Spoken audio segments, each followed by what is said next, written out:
Twee ploegen die de punten dus wel broeken kennen en voor Aris is het zeker van belang te winnen. Nou alweer 3 verliespartijen achter elkaar. De eerste fase van de wedstrijd gaat aardig liek op tussen de Limburgers en de Leouters. Wel is er een lietse achterstand na het eerste kwart, maar dat is te Oersjen, 27-24. En dus zet coach Piet Miller de boel weer even op scherp.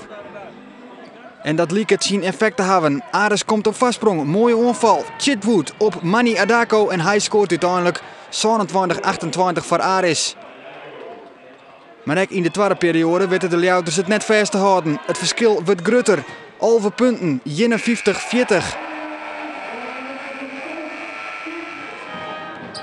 In het tweede kwart komt de ploeg het Leout weer een beetje waarom. Mark Sanchez, hij brengt de stand op 67-61 en dan is het verschil dus nog maar 6 punten. En even later gaat het nog beter. Een mooie 3 punten van Williams en hij brengt de achterstand waarom naar 3 punten. 80-77. En dus is er even oerlis bij Weert. En ook dat had effect, want de Limburgers binnen oppermachtig. Met de tankje om deze speler Glenn Stokes.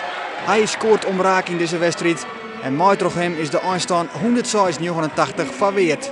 It was him. The other guys hit some three-point shots, but I wasn't too concerned about that. It was either, them hitting the three-point shots or Glenn Stokes getting to the basket, and we let him do both, and that's just a deadly combination.